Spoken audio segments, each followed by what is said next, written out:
Dovid Lichtenstein, and welcome to the Yeshiva Shalmaila. What a fantastic time of the year, time of Geula, Parshas HaChodesh. So we thought we would do a show about Pesach, and we have really some wonderful guests. We have Hagoyin, Reb David Cohen, is going to give us a very thoughtful word about the Haggadah. And then we're going to be talking about Tairuvos Chametz. Does your mascara really need a hechsher? Do you think you ever see a dog eating mascara? What about all these medicines that need hechsher? Like, did you ever see a dog eat a bowl of aspirins? Is it royal achilas kelev? We'll be speaking to the Viener of Gershon Bess, the Posek from LA. He's written much about it. I think the guidelines to She'ar on Pesach. It's a lively conversation. And we'll have Reb David Heber from the Star K to speak about this. And then we will speak about machine matzah. Is it a good or a bad thing? One here they say it's much more kosher. There's no human error. Machines don't make error, notwithstanding the Uber crash this week. But humans make many more errors than people do. So we will have Hagoyin Baruch Hirshfeld from Cleveland and HaRav Yosef Viener, the Dayan of Cleveland, and from a big HaRav here from Monsey. Hagoyin Yosef Viener will be speaking about that. And then we will finish off something that's Shalom Inyan. Reb Nachum Eisenstein had spoken a number of weeks ago about birth control and family planning. He said he didn't feel like he laid it out in the appropriate way, and he wanted the opportunity to clarify it, and we have great respect for him. So we're going to have on Reb Hershel Shechter laying out his opinion, and Reb Nachum Eisenstein saying that he was makabel from his Rebbes. That will be a sidebar afterwards about family planning. Now, before we begin, I do want to ask a question. I have such an incredible, brilliant group of compatriots here, and I get so many answers. And by the way, now you can get all the voicemails even if you listen on phone. There's going to be a feature where you can listen, and trust me, there's a lot on every program. Last one we probably had 100 voicemails from some really outstanding Talmidei Chacham and Litvish, Hasidish, etc. Modern North, we get the whole everybody who's Shayim Shabbos, who's a Shayim Torah mitzvahs, we get here. So you can now listen when you call in. You can hear your own messages, or you can hear others. We screen very little of it. So we allow almost everybody on, as long as it's polite. That's the only thing. So, but I want to ask my brilliant compatriots, do you know that in many communities, they don't even allow burning in the backyard? They make these communal bonfires. I think Lakewood has an ordinance against it. I guess there were just fires going up all over, and fires are dangerous. Right? And so I have a question to all the people who live in Borough Park, Flatbush, Williamsburg, Lakewood, Monsey, etc., who use these communal fires. I have a question for you. The Shulchan Aruch paskins like Reb Meir, you can get rid of chametz any way you want. Get it out of your house. The fires are l'ruach daimel, zarkaliyam. Just get rid of it. Get rid of the bad. Reb Yehuda argues famously. What does Reb Yehuda say? Ein bir chametz ala sreifa. So I have a question. And how do we pass this? Fardim paskin like Reb Meir. But the Ramah says our minig is to burn it, which is why we go through all this bother. And the Mishnah Berurah brings that why do we do that? Because many Paiskim don't hold like the Beis Shammai. Paskin they paskin that Ein Bir Chametz Al Sreifa, the Taz, the Gra, 10 more. So that's why we burn them. So I have a question for you. If you burn it in your backyard, you have a little fire, you throw in a few bagels. If your wife comes out, she says, "I'm hungry, can you get me a bagel?" You stick a stick in, you pull it out, you give it, okay. In these huge bonfires, you can't get within 10 feet of them. There's 50, there could be 500 other people burning their chametz. It's a huge fire. You can't get close to it. Once you throw it in, it's not yours anymore. Why? Because the halach is, the Gemara in Bab Mitzvah says on Daf Chav Beis, there's a concept of avuda mimenu mikaladam. If you take anything you own, a chair, a table, a bag of bagels, and you throw it into a hurricane, a tornado, an ocean, it's gone. It's hefker. You could scream, "It's mine, it's mine." Anybody who jumps into the ocean and swims and gets it, they can grab it because it's avuda mimenu mikaladam. It's like zutei shal yam, a raging sea. When you throw it into that big bonfire, where there's even a sign, "Don't enter," and there's a guy standing there screaming, and there's you can't get it anymore. So my question is, the minute you throw it in, it becomes hefker. Where's the sreifa afterwards on something that's hefker? So how are you makayim mitzvahs bir chametz? The chametz that's burnt is not your chametz anymore because you don't control it. So this is a question I lay out there for all the people who use these bonfires, and I'm not chas v'shalom trying to say you're not makayim bir chametz, but we like to create a rischa deraisa, and there are tirutzim to this, some very lumdish possibilities. So I want to lay it out there. And okay, that's just the HaRav, because we're Shabbos HaGadol, etc. We're going to go to the riddle, but before we go to the riddle, I do always like to say that halacha, hashkafa, machshava, it's all one Torah. And this machlokes of Rabbi Yehuda and Remeir is not some ancient machlokes of ein bir chametz el esreichel b'chol davar. And I think it's a very societal machlokes. Remeir says, you have something bad, get it out, just get rid of it. Don't look weiter, throw it in the ocean, the yam, the fur, the ruach, blah, blah, blah, blah. Just get it out, okay. And Rabbi Yehuda says, no, ein bir chametz el esreif. We make a big bonfire, we bring everybody around, it's an event, showy. When it comes to biyarta rami kirbecha. And that's a debate that rages in current circles. You have a molester in your community, right? A lot of people are happy, just, this molester, we threw him out of the yeshiva, he's done. There's a very famous molester. Every time I go to a chasana, he's dancing in the middle from Flatbush and Borough Park. I'm outraged that people don't have a little more of ein bir chametz el esreifa about it, right? What's their attitude? He's out of the yeshiva, he's not going to damage. I know mandruids went to Ger, their attitude is, look, he can't damage anybody. This lady, Leah Malka Leifa, everybody they sent to Ger, their attitude is just covered up. It's, But there's another mahalach. It's called ein bir chametz el esreifa. You know what ein bir chametz el esreifa? As a community, we have to have outrage. We have to make a circle. We have to say g'darim, and we say, you can't destroy our children. You can't cause them to commit suicide. You can't have their parents, more parents, crying and weeping. And we don't. Biyarta mikabechas ein bir chametz el esreifa. I think that the machlokes Remeir and Rabbi Yehuda is very negei al halacha today, and our minig is Dr. Ramo. We hold like Rabbi Yehuda. It's besreifa. And somebody like that shouldn't dance in the middle by weddings and shouldn't be communities protecting them. This was a political vart. I don't think that necessarily our sponsor may be in agreement. It's my hargasha. Okay, let's go to the weekly riddle. Okay, so here's the riddle. What does it say in the beginning of Parshas Vayera? That Malachim, Avram Avinu is feeding the Malachim, feeding them tongue and all the other goodies, right? And when did this happen? The first day of Pesach. So Chaim brings already all the medrashim to Chametz Mem. So I have a question for you. The halacha, we know Avram Avinu was Makayim Kol HaTorah Kula. The halacha is ein mevashtel la'akum b'Shabbos. You're not allowed to cook for Shabbos for an akum. So how could he tell Sarah, Lushi vasi ugais, make ugais for the malachim who eat or Arabs? Ein mevashtem la'akum b'Shabbos. That is the riddle of the week. That, and if anybody has a way to explain how these great Kehilas Kedoshos are doing Bir Chametz, I look forward to hearing your answers. And again, you can always get them online, all the calls, and now you can get them on the phone line too. Before we go to our wonderful guests, I want to say one vart on Pesach, and I think it's maybe the most fabulous vart you'll hear this year, it's my humble opinion. It's a new vart, and it's not drush. I know there's a lot of things we say inspirational. For once, we're going to go the Litvish way. That's really, I think, it's emes lamita shel Torah. And that is two questions. I'll ask you three. It's called the Seder. Did you ever see anything more disorganized than it? I mean, you look at Shulchan Aruch, it's one halacha after the other. It looks like somebody took a whole bunch of Mora Chazal, shook them around in a paper bag, poured them out on the table, and made a Seder out of it. You skip from one thing, Lafichach, to this, to Maisis, to Rebbe Leza, Ben Azariah, then we go to our Babanim. What are our Babanim coming in over here? It doesn't seem Kisidre. And let me ask you another question. There's 4 parshas in the Torah that talk about Yitzias Mitzrayim, Shmais, Va'era, Vai, B'Shalach, combined almost 500 psukim. 500 psukim. Where do we darshan the whole Yitzias Mitzrayim and the Haggadah from? From 6 psukim, not in Shmais, not in Va'era, Vai, B'Shalach. In parshas Kisavai, by Havas Bikurim, what does it say over there?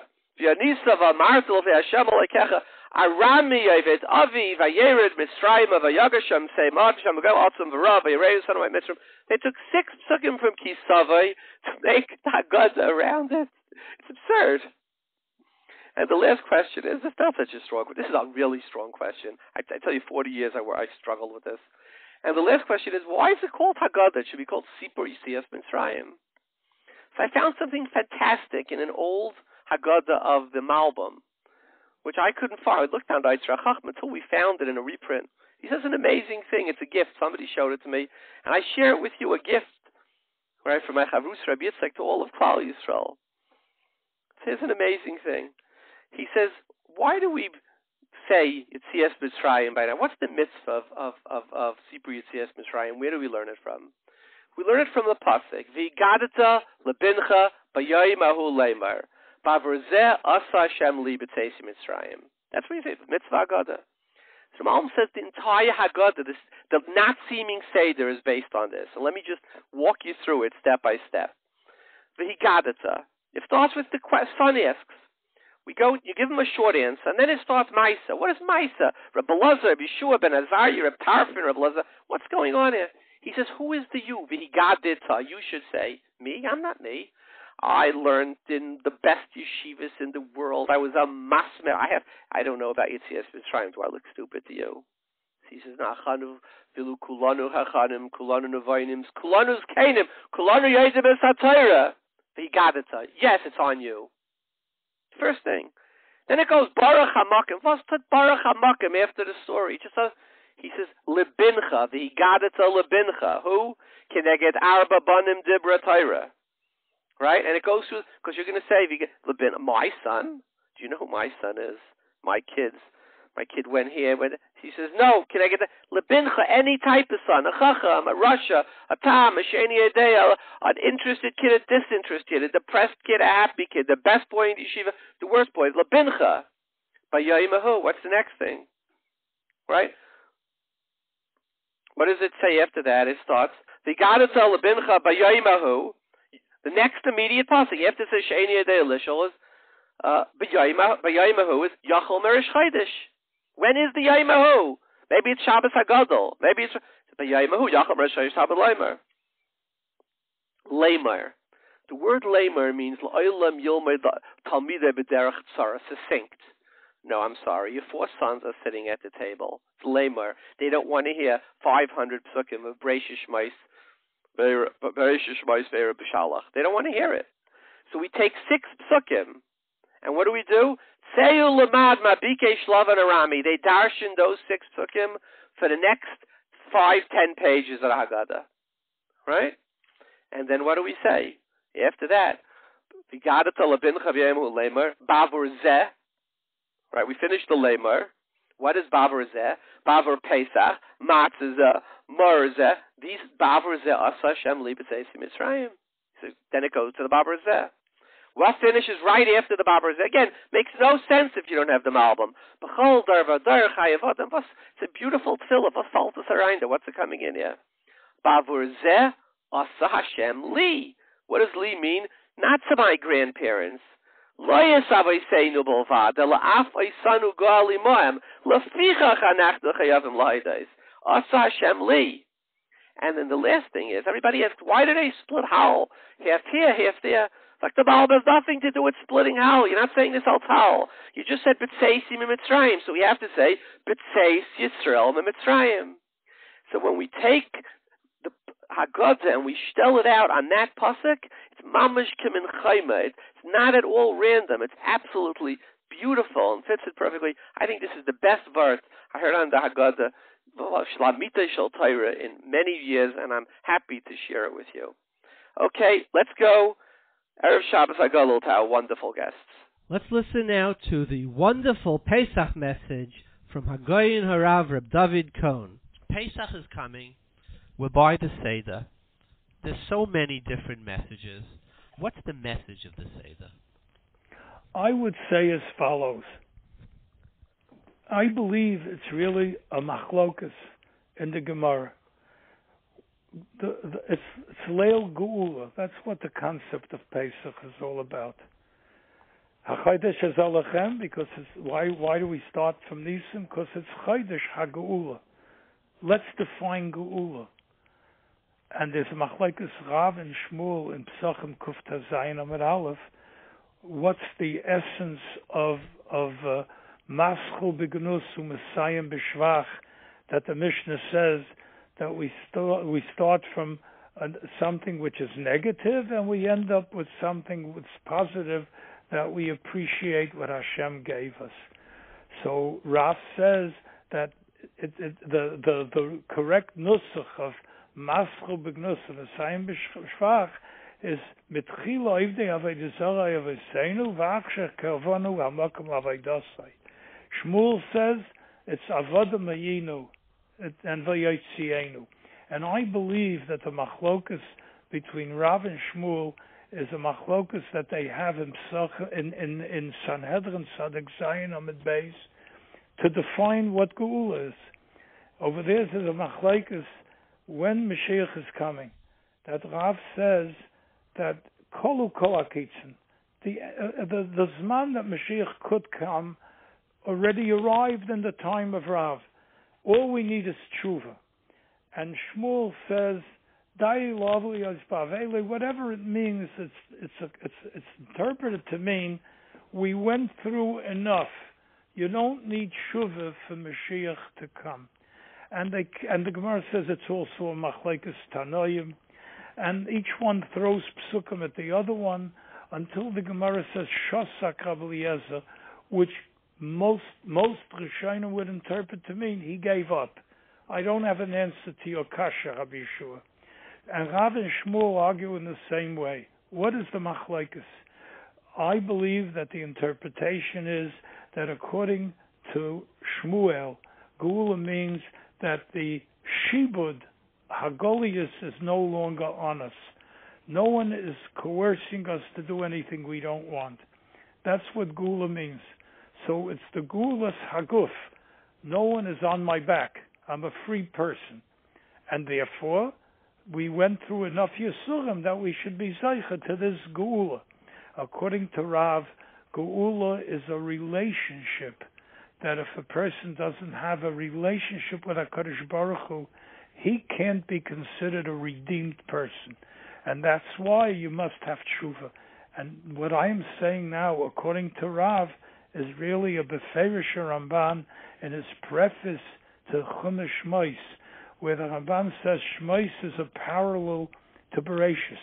Bereshis is a story of our Avos, and it's Maisa Avos Simul Labanim. Simul Labanim is the reflection of what happened to Klal Yisrael as a result of what happened to the Avos, and he says that's why Shmois ends with building of the Mishkan, where you had Hashra Shechina, which means we met the Madreg of the Avos that had the Shechina above their homes. And the Ramban's lashon is, we went out of Mitzrayim, Nevoichim Bamidbar Be'eretz Leilohem. We were in Geulim. Ad Sheshovu El Mailas Avaisam, V'oz Yechashvu Geulim. When we built a Mishkan, and we had a Shra Shechina, means we had a relationship with HaKadosh Baruch Hu, then it's Geula. And that's Rav and Shmuel all over again. The Geulas HaNefesh is Mitchila Oivdei Avodah Zarah V'Seinu, and now Kelvanu Hamakom L'Avodah. According to Shmuel, Geulas HaGuf is enough. I believe we should aspire to the Geula Shlema, which certainly means the Geulas HaNefesh. I believe that's the whole Kavanah of Geula. That somehow, and that's why in Zohar HaKadosh, Matzah is called Nichla Dem Nahem Nusa, the food of Emunah. That's really what the kavanah should be when a person eats matzah, and as we say in Yiddish, he pravas a seder. And Reb David, one last question. What is the message we should be giving? It's the night of the Higadat Labincha. What is the message at a time when it's probably, and this is a very big statement, it may be as hard to bring up children today as it's ever been? The Higadat Labincha is certainly as important today as it's ever been. What is the Higadat Labincha today? What is the message for our children today at the Seder? It seems to me that to speak generalities, it's hard to go into specifics. Higadat Labincha simply means that in order to maintain our Masorah, without Masorah we have nothing. In order to maintain that, a person has to see to it that the parents have relationships with their children that are close to their children. The Torah doesn't say anything about Ava. It says Kabed Asavicha V'Esimecha. It doesn't say you're mechuyev to love your parents. But there is a Zohar HaKadosh, I think the Chacham brings it. It's almost like understood. There has to be a connection always, and there are people who never have nisyonos with maintaining this connection because of the situation of what's going on outside the Dalet Amos Shel Halacha, the holiness of a Jewish home. It's unfortunate, but a person has to do his utmost, and grown children have to do their utmost to show this connection both to parents and to children. Connection. That Vigadol Abinchem means make sure you're always connecting with your children. Well, thank you very much. It's always a kavod gadol to have you with us. The feeling is mutual. Thank you, and have a Chag Kosher v'Sameach. In the Ukraine, where my parents come from, everyone says before Purim, they say, have a freilich in Purim and a kosher Pesach. In the Ukraine, they used to say, Purim is going to be freilich, never mind. But because sometimes some people are high, so it should be a kosher Purim.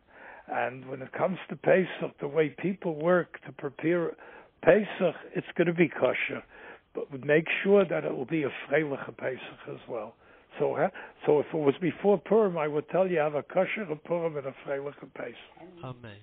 Kol tov, be blessed. Shalom. From Baltimore, Rabbi David Heber, Kashrus administrator of the Star K. He's a Talmud of Ner Yisrael, and he's a Talmud of Rav Kalevsky. Welcome, Rabbi Heber. Thank you very much. It's very nice to be here. So given the complexity of, there are probably 100,000 different medications and medical-related products on the market, and, the difficulty of these, for the consumer, of the tortuous alleys of winding our way through that. Can you help us a little bit? I'm going to ask you a number of questions and help our audience through these. Let me start with which prescription medicines, and there are so many, may be taken on Pesach, and which may not? And it's a very broad question, so feel free to divide it in, parse and parcel it. Absolutely. Okay, sure. It's a very important question, and many people have that before Pesach. Really, to answer that question, a person first has to determine what status of chola, what status of illness they have, and why they're taking the medication. As is well known, someone who is a chayla sheyesh be'sakana, a person whose life is in danger, certainly could take anything necessary, when necessary, if nothing else is readily available. That doesn't only include, of course, an obvious sakana like, God forbid, a heart attack or stroke, but it even includes people that are in a condition of sakana. Diabetes, for example, could be sakana if it's not dealt with properly. Lung disease, depression, epilepsy. These types of issues are really sakana, and therefore such a person could really take what's necessary. Now, someone who's a chayla she'ein sakana, someone who is ill, whose life is not in danger, and that would be, your run-of-the-mill person who's sick in bed with just, a little fever, a little rundown. They're nafalamita, it's called. They're ill. Such a person, there are certain heterim. Ideally, we recommend such a person should look at the list, which has been produced by Rabbi Gershon Bess, Shlit aHaRav in Los Angeles, in conjunction with the Kollel of Los Angeles, and that list he's actually been doing for I think close to 30 years, if not more than 30 years. During the last 10 years, the Star Case actually published that list in conjunction with the Kollel of Los Angeles. We tell, ideally, a person should look at that list to see an item which is on that list. If a person, and to determine and confirm that it's a chametz-free item. So, for example, just a pain reliever, which could be a chayla she'ein sakana.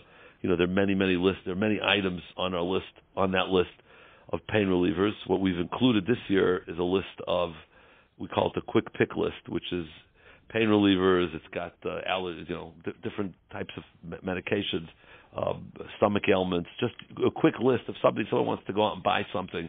These are the items that have been checked out. These are the items in that quick pick list are actually kosher as well, and they are chametz free. If it's not possible, there are certain heterim. that a person who's a Chayil Shem Beisakana is allowed to take. For example, swallowing something, Chayil Shem Beisakana, if they can't find it on the list or it's not available in the form they want it. There's a heter for a person who is a Chayil Shem Beisakana to swallow something, so that's meant to swallow. So like a pill, a tablet would be mutter for a Chayil Shem Beisakana to swallow. The third category... Can I just interrupt for a minute? Sure, absolutely. You know, the Chazon Ish in Hilchos Pesach and Kuf Tazayin and Sivkat and Ches, and Ramosha Feinstein, interestingly, in Chaim and Simon Tzadik Beis, both Shneim Nisnabu B'Signai Nechad, and they both say that something that's not Roy Lachilas Kelev, which we would assume that most, I can't imagine a dog sitting down and eating a plate of aspirins or nitroglycerin or Sudafed or almost any type of a pill is mutter on Pesach, and there's no achshave. They say that there's no, even if there's chametz gomer in it, they say there's no achshave because on the chametz gomer, as long as it's not roy lachilas kelev, so they say even according to the rush of achshave, it would still be mutter. So why do we even need those lists? Like, why bother yourself with buying cumbersome lists, and why did the Kollels bother making those lists when we have a Chazon Ish? And the Chazon Ish was a big machmir. He's like the most machmir. He's like all the way out to right field in the Chumrah. What do we need those lists for? All right. So first of all, but I'll answer that question specifically. But first of all, the third category certainly is why a person needs that list, because a chayla, someone who's not a chayla, someone who has a mechush, a discomfort, will need to act. It doesn't necessarily have that heter in such a case. Certainly, first of all, there are many items that don't fit the pill category. For example, liquids that do taste good could contain ingredients like sorbitol, which could be chametz based, and those taste good. So, first of all, part of that list is covering a lot of liquid medications, which don't fit into this issue and do taste good, and especially if a person's not a chayla, so that it's very hard to be makel for a person to take a liquid that tastes good if they're not a chayla sheish b'sakana. So that's number one. So that part of the list certainly assists in that. Number two is there's certain chumras of Pesach that people have kept for decades, for more than decades. We found a list from the 1920s from Germany where they actually, similar, it's not exactly the same list, obviously, they're different medications, but b'shum chumra de Pesach, people have been makbid on these items. And again, we're talking the 1920s in Germany. We're not talking... this is not a list out of Bnei Brak or Mea Sharim. This was in Germany in the 1920s, where they had a list of items. I mean, it was even sometimes more chumra than things that are covered in the Los Angeles list. So you see, al chumra Pesach, and one of the reasons of that is that there is an ability to extract the chametz from the product. You see, there's two types of items that are nifsal. Something could be spoiled. If you took a piece of bread, let's say, it got moldy and spoiled, so then the price can speak about, that, whether that's mutter, nifsal, chilas, kelev, etc. Here, you have an ingredient that could potentially be chametz that's in the pill, and that ingredient is still there, technically. Now, what's called iruv by davar mar, which means you're mixing it with something, the active medication, which gives it a bitter taste. Technically, it's possible to separate those out, and you could have, and I've spoken to companies about this, you could have back your starch or your chametz ingredient, which comes back out of it. Now, normally, Meikar Adin, it's mutter. However, because of Pesach, people say they want to be machmir in this nakuda, and therefore that's why historically people have been machmir. Now, al pi halacha, there's certainly a Tairuvos, a person has the ability to swallow a pill. Heber, the Chazon Ish is not machmir. So why would we be machmir more than the Chazon Ish? Well, first of all, Rabbi Sh's tshuva, I believe is going on achshave. It's going on the union of achshave specifically, right, on that nakuda, because first of all, there are poskim that say this chumrah, and there's sort of bishum chumrah de Pesach. There's an union of for example, who would be machmir more than the Igros Moshe or the Chazon? Who specifically is machmir more than the Igros Moshe and the Chazon Ish? Well, I don't think Rav Moshe was just out of hand. In other words, the Pri Begadim writes that you say machil and I say akal. When you have a choice between A and B, you go with what's more makel. So even if the Chazon Ish and Reb Moshe were makel, they again, I don't know if they address this Pri Megadim, but the Pri Megadim clearly says there's an inyan of Achilas Kal even by these cases. Not where it's nifsal me'achilas kelev, it's earth. No, because it's not. That's what I'm explaining. It's not earth. It's you have a pill. If in a factory, you have a pill. The way a pill is made is as follows: there's a mixture of ingredients. They don't ruin the chametz ingredient. Even the chametz ingredient, a dog wouldn't eat. It's some inedible. No, that's not true. It would be separated out. Some inedible That's starch called irubay davar mar. That's called irubay davar mar. That's not nifsal. Nifsal means when you take something and you it gets ruined innately and cannot be transferred. That cannot come back to its original form. Irubay davar mar is when you take an item and you mix something into it. So right now it becomes inedible. So would a dog eat these fillers? A dog would actually sit down and eat the fillers that are put in. If you separated it out, in other words, you could chemically. A company could technically separate out the chametz ingredients from if something is chametz, that is, right? The company has the ability to do that, and therefore that's the din of irubay davar mar. So this be'etzem zach is mutar, but there are paiskim. I believe the Baidim Uzmanim, I believe, speaks about this in detail. Where if you have something which you're able to separate out, there are paiskim. There is such a concept of being machmer. Now, normally you may not be in need to do that, but like I'm saying, for Pesach, the Chumah to Pesach, people have historically done that. But as I'm explaining, Meikar Adin is correct, but there is a Machilas HaKal by an irubay davar mar, which says if you have a choice between consuming something which is chametz when you have something that's equally as effective and available. In other words, you're standing in the store and you want to buy something. You could buy something with chametz, or you could buy something without chametz. Then the Pri Megadim writes, just like for your listeners, I'll explain. Machilas HaKal is usually used by sakanas nefashos. In other words, somebody has 5 hours to get to the hospital for a danger. The halacha is we tell them take a taxi, because why drive when you have 5 hours to get there? Call a cab and go. The lady's expecting, she's in labor. We tell them to do that. Now, if a lady's in labor and she needs to get there, we say move it. If you're mesupik, jump in the car and go as fast as you can. Obviously, when all else is equal, and a person has the ability to take the more makel route, or rather, the more Khal route, which means the less issue, we tell them take the taxi to the hospital and don't drive. Again, we're talking about where everything's equal. You got 5 hours to get there. There's no rush. A lot of ladies in labor anyway. Don't run straight to the hospital. So Dr. Pri Megadim explains that this same concept by Chayla Sheish B'Sakana applies to these dinim of Chayla She'en B'Sakana also, which means, and especially by Pesach, where you have ability A and ability B, and you're looking at both items.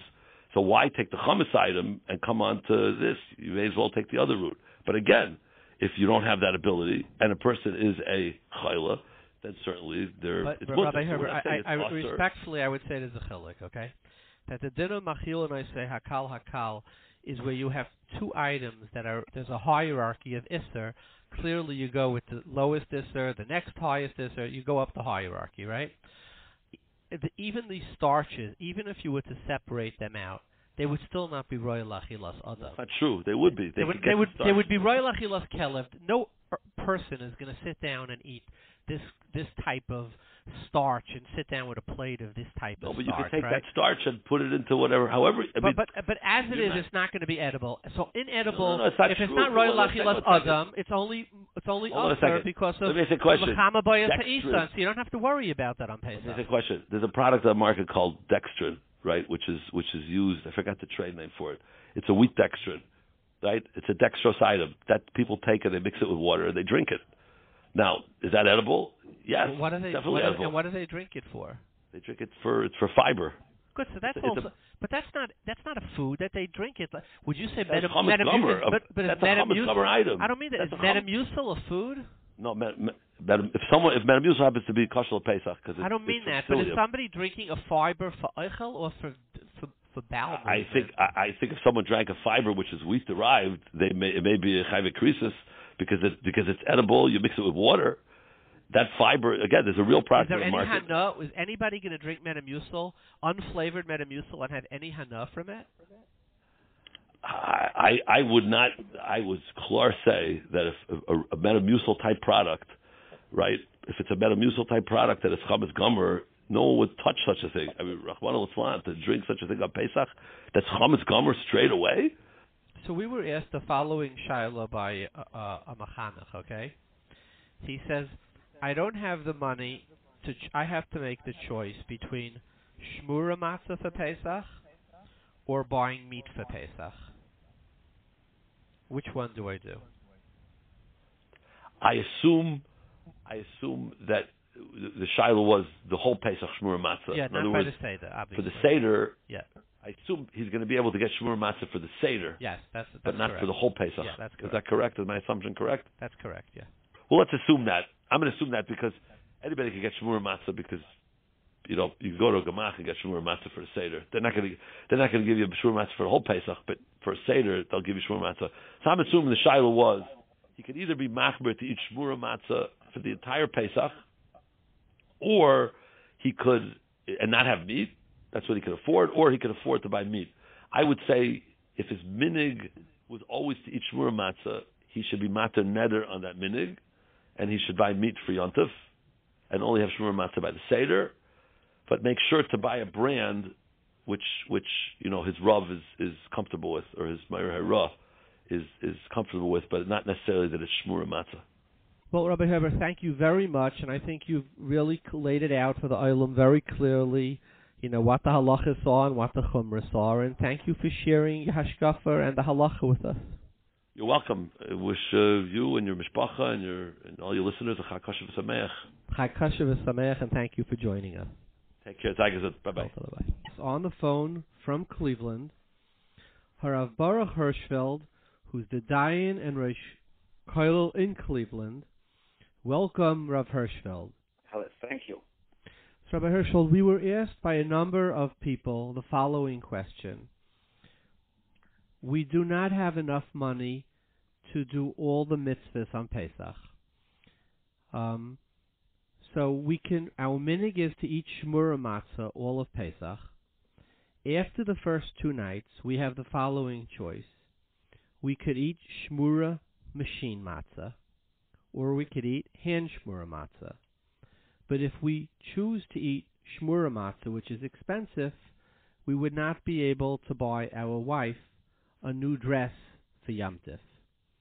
Do we buy machine matzah and buy our wife the dress, or do we buy hand matzah and not buy our wife the dress? That's an interesting question.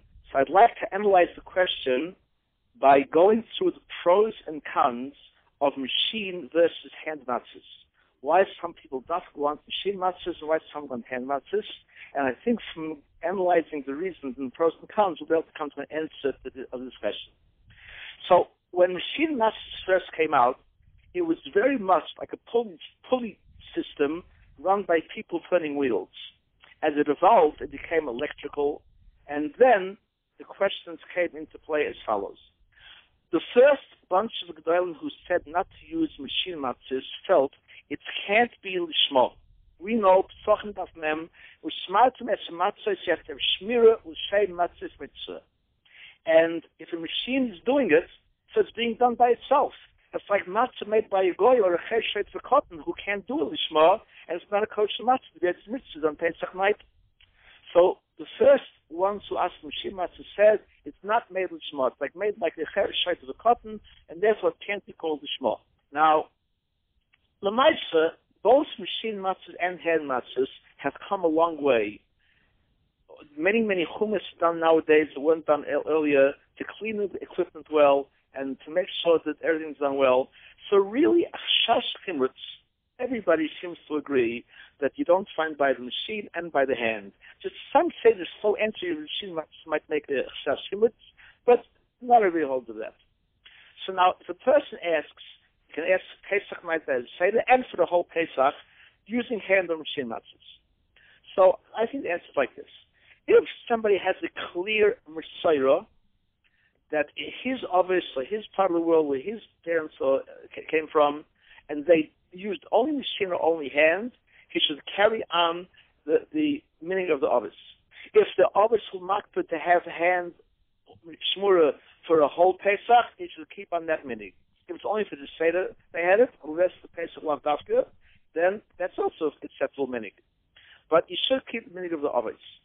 So now the question was asked, if it comes now, a person has a choice to buy hand Shmurah for the whole Yosef and not be able to buy his wife a dress, or to buy a machine for the rest of Pesach and be able to buy the wife a dress, I would say it depends. If this person has a Messiah minig, and because that minig he was all makted to always eat only hand Shmurah, I hold he should keep that. Thank you very much. That was Dayan Baruch Hirshfeld, the Dayan or Kollel of Cleveland. We have with us on the phone Rabbi Yosef Viener. He's the Mora Asra of Kehilas Sha'ar HaShomayim of Monsey, New York. He's a prolific lecturer. He's on Torah anytime. He speaks all over. Welcome, Rabbi Viener. Thank you very much for having me again. So we have Rabbi Viener. We have a shiloh that was asked by Daniel Soloff of Lakewood, that he got this question, and it's, I think, a very powerful question. He said he was asked this by a number of mechanchem, and sadly, this is a topic that Rabbi Mizrahi from Brooklyn has been speaking about. They said, we don't have a lot of money for Pesach, and there's a mitzvah Simchas Yom Tov, and we have money for Shmurah matzahs, hand Shmurah matzahs the first night and the second night, and after that, Shmurah matzahs are very expensive. They can be $25 a pound, or $30 a pound, or $20, but it's a lot of money. I'm not sure exactly, depending on your chumras. And if we buy the family and their mishpachas that are bruche yeladim Shmurah matzahs, we will not be able to eat meat the rest of Yom Tov. So our minig is to eat Shmurah matzahs, and we recognize the chumras. But on the other hand, the Rambam in Shvisas Yom Tov in Perek Vav Tezayin, he says or Halachiyat Ches, he says that there's a mitzvah of Simchas Yom Tov, and ain't Simcha ela b'bas of yayin. So do we eat Shmurah matzah the rest of Yom Tov, or do we eat those horrible words, machine matzahs, right? Are you referring to machine Shmurah, machine non-Shmurah? Let's say machine Shmurah, which is still relatively cheap. It's $3 or $4 a pound. Machine Shmurah, which the everybody knows the HaRav said Eish Lahava against. But if we eat machine matzahs, then which the HaRav was so against, we will not be able to eat meat on Pesach. Which do we do? Just a short review on the old machlokes between the machine matzah and the hand matzah. As is somewhat well known, in the 1800s they started with the original versions of the machine. The Chaim, Shlomo Kluger, and others were very against it on a number of fronts. First one, obviously, is the Kashrus issue. Is the Chametz, the residual Chametz, sticking to the machine? Can they clean it well? Even when they said they would clean it well, was it actually being cleaned between runs? Originally it was not. And that was a serious concern. The good news is, on that front, it has gotten 1,000 times better. There are those that say the machine matzahs today, from a kashrus standpoint of chametz, is either as good, and some say it's even better. The second issue is an issue of lishma, which is only an issue for the first two nights, the first two starim. And the question is, can a person create lishma by pressing a button? Does everything that the automated system does for the next 10, 15 minutes accrue to my maisa, or is it separated, in which case the machine's doing it and that can't create lishma? On that, many poskim are makel as well. That would affect, of course, writing Sifrei Torah and other things as well. That would cut across many areas of halacha. But that is the second part of the machlokes. The Shlomo Kluger was also worried at those times of people who depended on the jobs, losing their jobs from the hand factory to the machines. That might or might not be an issue today, but the way it fell out, most people for this term are using hand matzah. There are those who are, quote-unquote, they're mahada to use machine, but they like the kashrus better. But your shayla, I believe, was really for the rest of Pesach. If they can't afford the Shmurah for the entire family for the rest of Pesach, at the expense of not being able to afford Bess or Yayin, what should go first? So the good news is that the machine Shmurah, again, from the Kashrus standpoint, depending on which company, some are better than others, but there are some state-of-the-art facilities that have cleaning processes in place that are unbelievably done well, automated, and machines don't make mistakes. So from a Kashrus standpoint, if a person doesn't have a Masorah otherwise, obviously most Chassidim, not all of them, follow the Divrei Chaim and will not use machine at all. Somebody from a more Lishvisha background, the extra background, really should have not much of an issue, besides, of course, the taste. That might not be an enhancement of the Simchas Yontif because the hand, according to many, tastes better. But if it's a choice between Basar V'Yayin versus machine Shmurah and a hand Shmurah, I would tell people from those persuasions to go with the machine for the rest of the Pesach and use the hand for the Leil Sdarm to get out of the Shaila of the Lishma issue, even if the Chametz perspective is certainly under control. Agreed. And what would you say to somebody who is Chassidish? If they're following all the Chassidishim and Hagim and Meseira, L'Kula, and L'Chumra, and the Divrei Chaim said no, again, scholastically, intellectually, one could argue Divrei Chaim's main issue was the Chametz, and we've probably not only repaired that issue, but excelled in it. L'maisa Divrei Chaim, in his brilliance, did not say the reason. He said he wasn't going to say the reason. Yeah, Tam Kamos, he writes. He says, I will not reveal the reason. Exactly. Which means he didn't want it. And part of the issue, of course, was Chadashah, some of the Torah, and there were a lot of changes. The Haskalah was making inroads, and they wanted good old-fashioned matzahs, round matzahs like Moshe Rabbeinu had, and there's a lot to be said for that. So, Lamaisa, I think that for those who are following such on Haggah, it wouldn't even add to the Simchas Yontif because they'd be so upset about having to use the machine. I think the Basar V'Yayin wouldn't taste very good at that point. And I think it's probably fair to say that in the Divrei Chaim's times, people were probably pretty poor, much more than today. And when he said that, he may have assumed that people wouldn't eat meat because of his chumrah, no? Possibly, but I think he held that this was right in the middle of the Kufa where many changes were coming fast and furious and getting all the Gedolei Yisrael very nervous for good reason. And there's automatically going to be pushback with that. And those who are still holding firm to the fact that they're not changing the Messiah certainly is something to be said for that. Thank you very much, Rabbi Viener, and a Chag Kashrus Sameach. It should be without tzlacha. Thank you. We go to HaRav Gershon Bess of Los Angeles, California. And he's also the Mechaber, the author of Passover Medicines and Cosmetics, which is a must-have in almost every from a household. It's published in conjunction with the Star K, Worldwide Passover Directory to Medicines. Welcome, HaRav Bess. Thank you.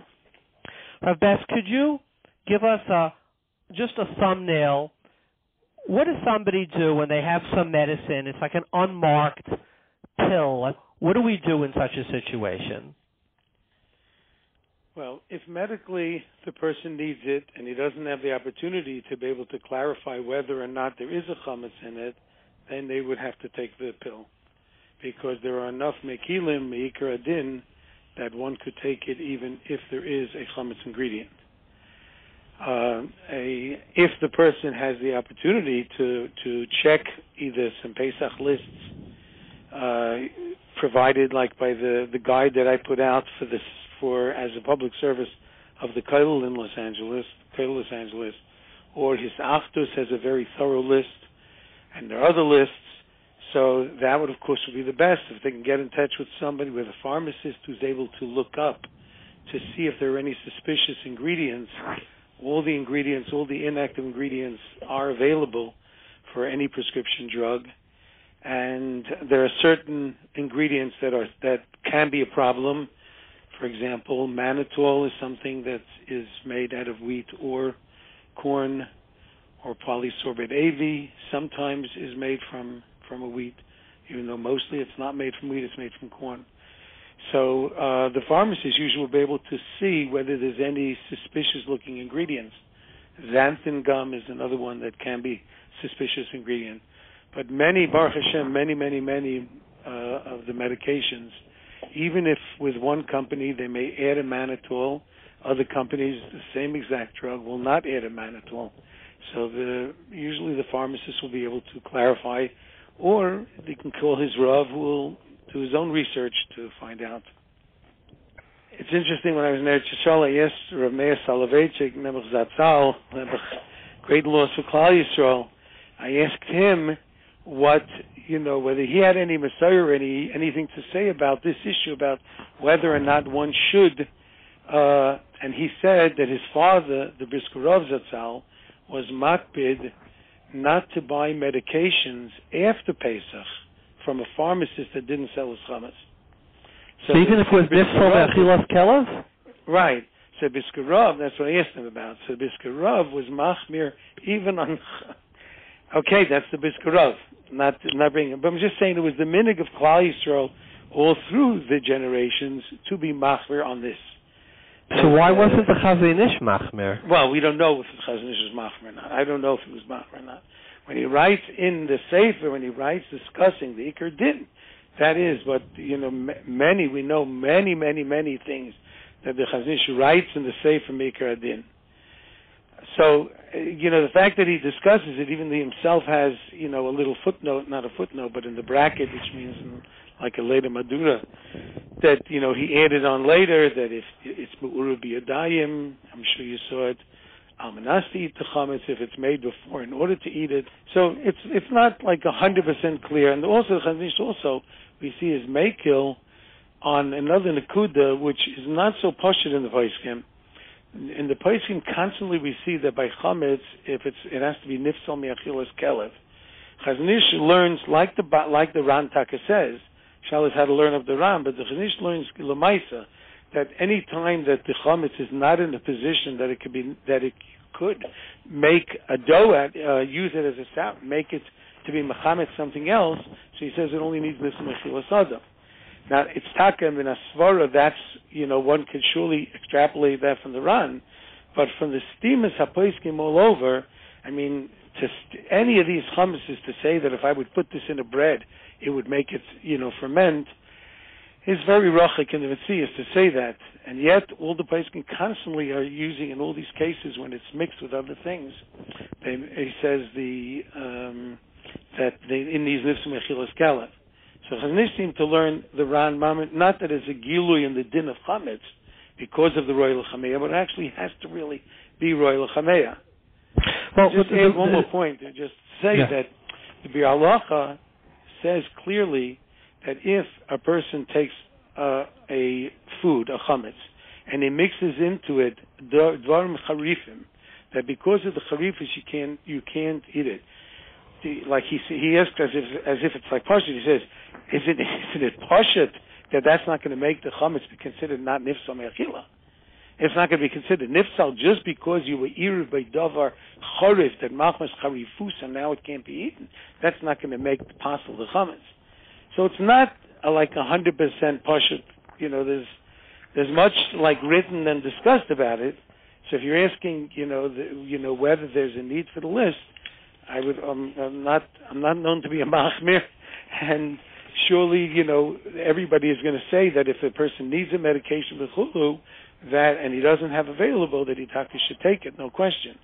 But whether it's been the Messiah of the Dovid, this is one of the... So, Rabbi Bess, can I ask you two questions? By the way, the din of lechama bayas isa is usually when it's nifsal me'achilas adam, not me'achilas kelev. So I think the Chazon Ish is going, if it's not nifsal me'achilas adam, he says it's not royal lechama bay, but if nifsal me'achilas kelev, it wouldn't matter anymore, even if it was lechama bay. It would. So, Rav Bess, let me ask you another follow-up question. Would you say that the chumris of that we're discussing, that it's a mashahu, or maybe that that we go l'fnei meshuras hadin, would you do the same for kitnius as well, or only for chametz, or would you do it even for the minig of kitnius? That also is a very good question. Now, it's surely on the kitnius, and if there's a reason for medication, or if it's nifsal, really, that's not edible, I don't think that there's a chumrah of kitnius in such a case. So then let me ask you a follow-up question, Rabbi. Let's say vitamins that are not chewable, those horrible, they smell absolutely awful when you open the bottle, you can't even believe you have to take one of them.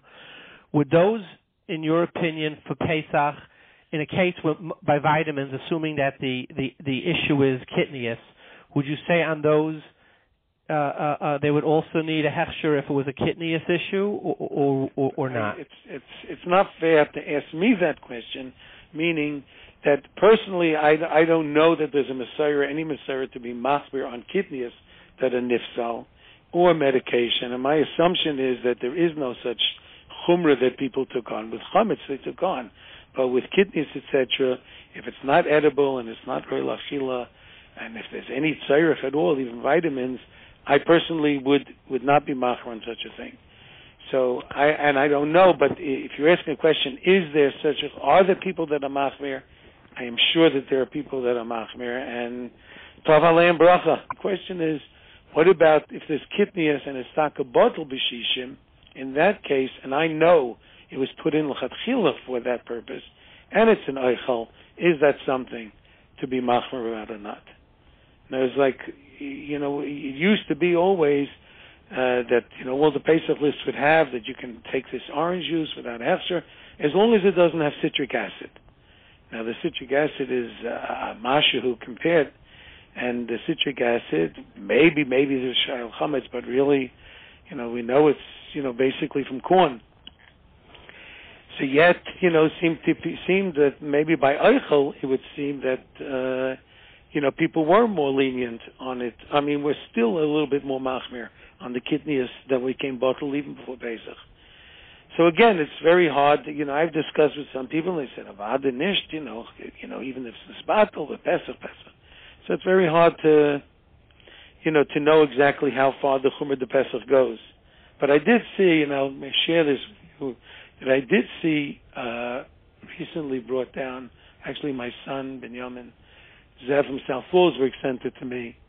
That he brought from the Rimner Rebbe, that in the Zohar HaKadosh it says that the Dikdukim that Klal Yisrael medagdik on Shmurah of Chametz is k'moi tachshite kala. It's like the adornments you make for a kala. Shekama shemosifin lo yoser tachshitim hu no yoser. That just like a kala, the more that you beautify her, the beautiful more she looks. K'mo kein afa chumra she Yisrael machmirim bepesach. And for each chumrah the Rebbeinu Shalom is mispa'er banu. So he writes there that and I just thought of the mamish the mashal, like with a chasana. Go to a chasana, like every detail, and it's not necessary. Chasana works with just plain tablecloth, but it has to be with these flowers and with this decoration and with the mints on it, everything on it. Why? It's for my son. It's for my daughter's wedding. I want it to be beautiful. So that's how you're saying in the Zohar HaKadosh it says that it's not necessary. You can get along, and the wedding will be perfect, the same kedusha, the same chuppah. But it's when HaKadosh Baruch Hu took us out of Mitzrayim, when He made us into an ummah. This is our yontif together with Rebbeinu Shalom, the Melech and Klal Yisrael, the Kala. So the Zohar is telling us every digduk we do to show HaKadosh Baruch Hu, that's like beautifying the Kala. And we have the Rekeach that says that the 7 brachas before Kehilas matzahs, like the brachas by the chuppah. Very, very good. So it's consistent. We have the great honor of having us on the phone, HaGoyin HaPershel Shechta. He's the Rosh Yeshiva of Rabbi Yosef Elchanan. He's also, a noted speaker, Posek, and he's the halachic advisor for Kashrus for the OU. Welcome to the Rosh Yeshiva. Thank you. So, if you have somebody who was Makayim Pruruvu, he has 5 children, this person had, and he said he cannot afford financially to have any more children. He says, I work 3 jobs, I just can't afford it. Is there a heta not to have children if somebody can't afford it, or is a person mechuyev to have children regardless? He already fulfilled period. He has a son and a daughter. Yeah, he had 5 children. He had right. 3 girls and 2 boys. Yeah, so it says in Shulchan Aruch, they quote the Gemara, "La'er Tanach Yadecha." There's a midas chasidus to have more than just a boy and a girl. But the Shmuel quotes on the Ramban and the Muhammad that "La'er Tanach Yadecha" is not even a chiyuv midrabanan; it's a midas chasidus. So it says in the Ramah, if it's going to cause friction, if it's going to cause problems, so you don't do this midas chasidus. The Ramah gives a case: the fellow's wife died, and he can remarry and have more children, but he's afraid having more children will cause friction with the older children. There'll be 2 sets of children, those from the first wife, those from the second wife, and it'll be machlokes. So the Ramah says, whenever there's you don't observe a midas chasidus, if it's going to cause friction. And that is that can't afford it, isn't it? That's even with a first wife. If he can't afford it, isn't it? Yeah, same thing. I have 9 children, Baruch Hashem. We would have had more also, but my wife wasn't able to. But it's a nice midas chasidus if he can live up to it. Sometimes the parents just psychologically they're not fit to raise so many children. There's no mitzvah to have a lot of children and to let them grow on their own like wild Indians. The mitzvah Pirivya is to raise children properly with a proper chinuch. If you don't raise them with the proper chinuch, you're not Yetzer Pirivya. Just to have children and not to raise them properly is nishkem mitzvah. I'm curious. Does the Rav have is that a raya to that? That if somebody has children and raises them like to be wild Indians, he wouldn't be Makayim Puruvu? I think that's the Gemara in Brochus in the first parak that Chizkiyahu HaMelech got sick because he didn't have children. So Yeshaya Navi came and he visited him. So he said, "You're going to die because you didn't fulfill." So he said, "No." He saw Baruch HaKodesh that he won't succeed in raising them properly. They'll be over the Avodah Zarah. So he told them, you have to, you're mechuyev to have children, you should have. So the 3 different interpretations that they give there, you look on Yankiv there, they have 3 different interpretations. So some of them say that the whole argument of Chizkiyahu HaMelech was incorrect. There's a mitzvah to have children, whether they'll be religious or not. And most of the Achronim say not so. Most of the Achronim say, either you're not allowed to pass Shaila based on Ruach HaKodesh, or they told him that your Ruach HaKodesh is incorrect because Menashe, your son, is going to be Chayzer B'tshuva. But the premise of Chizkiyahu HaMelech was correct. You only owe to the mitzvah if you think that you'll be able to raise the children to be Shomer mitzvahs. The mitzvah of Peri V'Levi, Kodem Matan Torah, used to be required of Nochrim as well.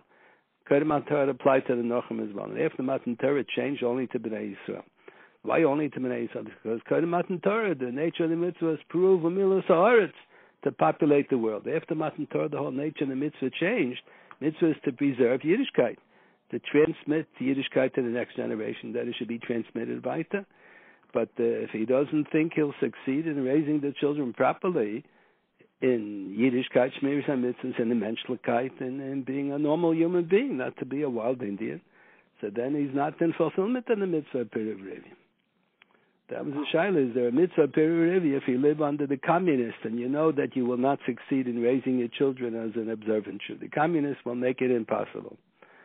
So if you can foresee that communism is going to collapse, is one thing. But you can't foresee. It took a long time till it collapsed. For many years, the people did not foresee it's ready to collapse. So the Pashto says that there was no mitzvah Peri you only Yotze. In Shulchan Aruch, they have the discussion. The Gemara says that if a Nochri had a son and a daughter, then he converts, so he's Yotze Peri with the children that he had ben Nochri Yusa. So the Rambam says, Nizgayru Banavimo, if the children also convert. So I think the Magen Mishnah says it's Svara Pshuta, but the children don't convert, so he's not perpetuating Yiddishkeit to the next generation, so he's not Yotze. And the Beis Shmuel quotes those who disagree. No, the Rambam meant even if Nizgayru Habanim. If lo Nizgayru Habanim and they remain Nochrim, then for sure he's Yotze the mitzvah, even Nizgayru. So he holds the Yotze, the Beis Shmuel quotes those, Marami Prague, some others, they understand the Rambam, that Yotze Peri with children who are Nochrim. So you're not, so he obviously doesn't agree with what I'm saying. He thinks that Yotze the mitzvah, even if you're not perpetuating Yiddishkeit. But the Pashto says, like the Magen Mishnah, that the Rambam meant you only Yotze Yiddishkeit, you only Yotze Peri if the children whom you give birth to will perpetuate Yiddishkeit. You're transmitting the Masor of Yiddishkeit to the next generation. That's Peri. Well, thank you very much for your time, and it's an honor to have you with us. Shiva Rabbi Tzivachon and Reb Hershel Shechter. Thank you so much. Thank you. Have atzlacha. We have on the phone with us Hagoyin Reb Nachum Eisenstein from Yerushalayim. He was the Makurev, Shamash B'Kodesh with the Rashke Bahag, Reb Yashiv Zechron Levracha. He also made him the head of the Geras Bezdin and many other shtellas. He's a Rav in Yerushalayim. Welcome, Reb Nachum. Shalom Aleichem to all the listeners. I understand you wanted to. We had spoken in the past about family planning, and I had noted that the Aruch HaShulchan says that somebody does not have to marry a woman who's capable of bearing children in the second marriage, if ein sipik biyadei lafarnasam, if parnasa is difficult, and you believe I erred over there, so I would like to discuss it with you to hear what your thoughts, Chavastas is. The 2 points which I mentioned, which were Al Pi which I received from MatzahRabbi, is that as far as person was Mekayim Pruavu, person has a boy and a girl, he was Mekayim Pruavu, there's still a very big Indian Al Pi Hashkafa, and Al Pi Halacha, they should continue having children as much as possible. And it's based on the Gemara Yaavetz that Afal Pisha Zohar Baboich Al Tanich Yatcha Be'erev. Now, there's a Hashkafa Indian involved here, and there's a Halacha issue involved here. The Hashkafa Indian, it's Dvarim Sha'oimdim Beruma Shal Olam, that Chazal tells us that a Mashiach Ba Achi Kala Kol Neshama Shebeguf, that Mashiach won't come until all the potential children will be born. So this is a very big Hashkafa Indian, because we're all being Mitzapel Yeshua, we're Mitzapel Gvul, we're waiting for Mashiach to come as soon as possible. So that's the Hashkafa Indian.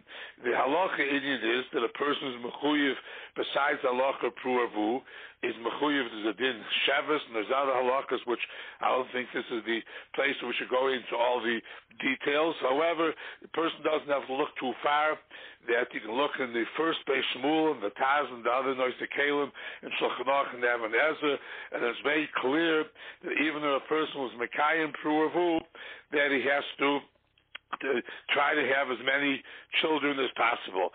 The Beis Shmuel and the Taz ask a kasha on the Shittas Rambam, and they say according to the Rambam it may be only a chiyuv d'Rabbanim.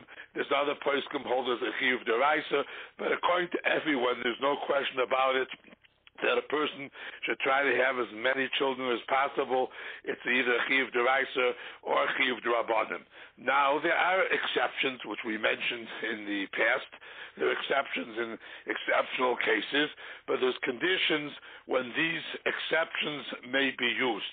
And I just want to say over, which I saw recently from Rav Moshe, in Nigras Moshe, Chelek Aleph Even Ezra and Chelek Dalet Even Ezra, there's several very clear tshuvas over here, which are very, very interesting.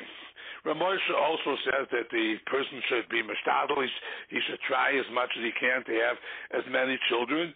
We know Shulchan Aruch mentions certain cases that there might be a heter, and maybe it's more than a heter. He shouldn't, if there's medical issues and things like that, he shouldn't be machman himself. HaRav has to take care of his health and make sure that everything's okay. But in order to exercise one of these heterim, Rav Moshe says in these tshuvas some very, very clear guidelines, which I think is something which we can use for other things also. One of the guidelines is that you have to have a personal Rav to ask the Rav. It's not that a person can look himself and find a sefer, and the sefer might say like this. A person might not even understand what the sefer says. The Aruch HaShulchan is talking about a different case. It's not talking about a case of a person who's still married. That, but whatever it is, he says it's not enough to have a personal Rav, or to speak to him privately, but this has to be a Rav who's a Talmud Chacham. He's a known Talmud Chacham. He's not just a regular pulpit rabbi who might be a very fine pulpit rabbi, but he's not in a position to paskin and shilas, which we mentioned before, oimid beruma shel olam. So the one is you have to have an authorized Rav. You have to have an authorized Rav. If someone goes to his local Rav, and his local Rav, which is not a chesron in him, that he's not a Posek, he's not an outstanding Posek, he should refer the person to a outstanding Rav who's well acquainted with these issues. So now, there's another very, very interesting condition which Rav Moshe makes. And this, I think, is important not only for the issues which we're discussing, but it's something which I speak about whenever I have opportunity in my Kehilas.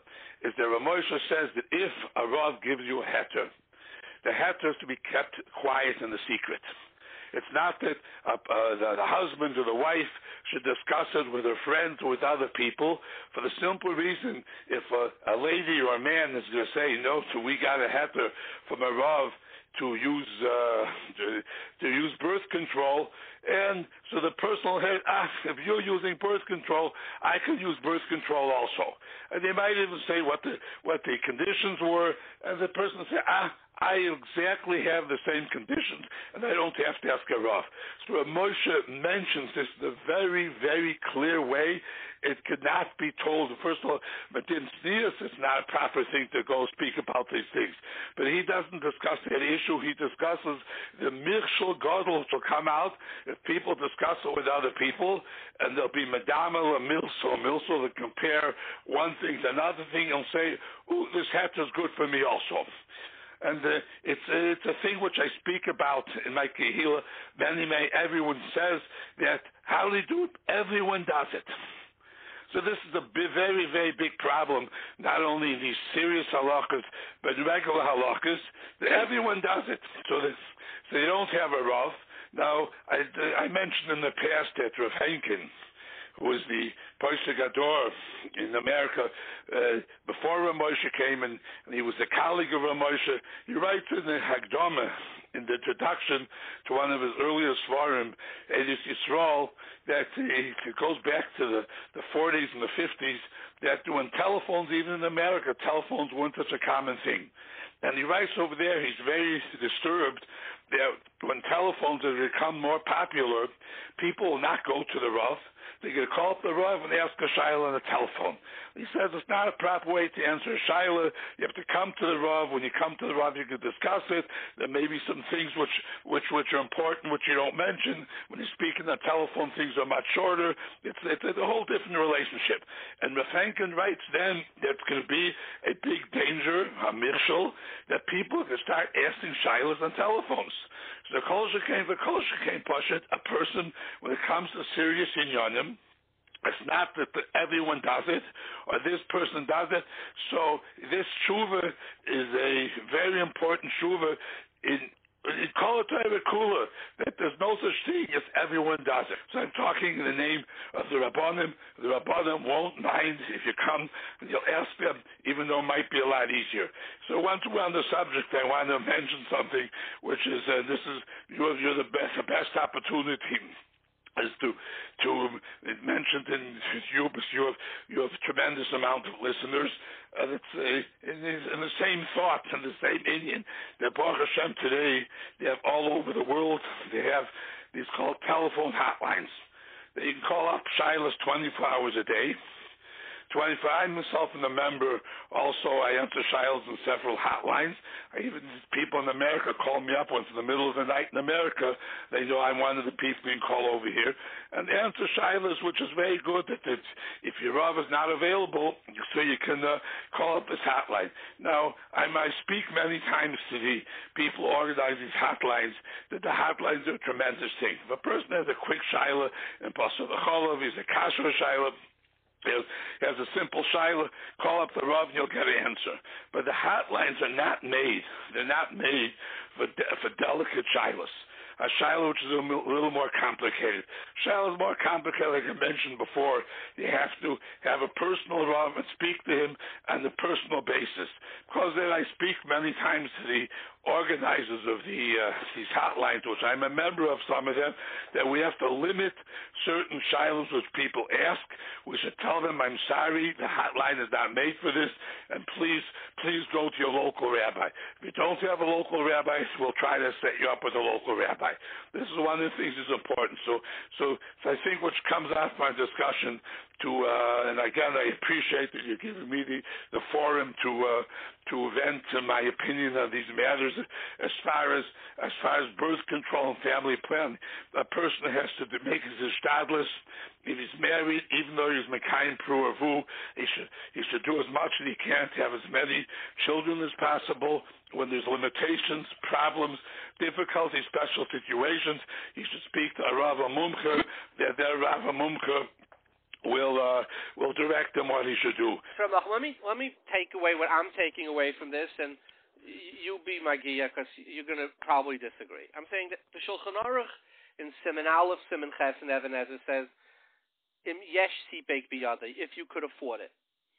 And the Beis Shmuel says, why? He says, the Rambam and the Rosh say it's only a Drabanan, Berav Tanach Yedech. He brings the Rif, this exact Lashon. Kasav, a Rif, a Rambam, Rosh Midrabanan, who? The Kasav, a Ramban, the Inkoifen, I say, the loy takanahu, it's less than a takana even. It's Rav Shechta said it's a midas chasidus. Ela kein yishuv derech eretz. It's a yishuv derech eretz. Be'erev al tanach yedecha. If you've already had children, the ein machmirin alav kol kach. So he called it. It's not even a takana.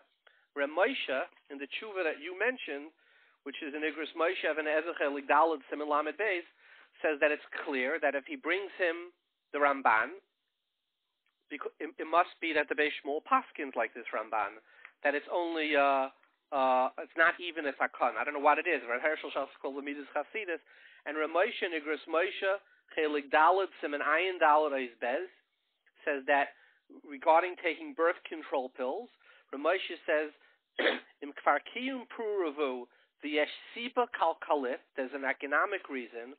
Oy siba nechutza acheres. Then it would be mutter.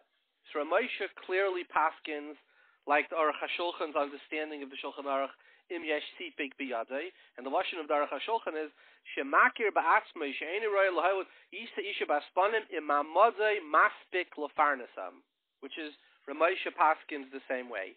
Notwithstanding all above shitas, you're saying that there is a din. The Gemara brings ein ben Dovid ba. He says that there's some type of a receptacle called guf, and when all these neshamas go down, so there's a hashkafic inyan, and it's not a light matter, notwithstanding the fact that, it ain't sipik biyadei. You're saying there's such a big hashkafa inyan that you should certainly speak to a Mora HaRav, because what you consider ain't sipik biyadei, the Mora HaRav means. Like maybe you don't have to go wait to Pesach for hotel.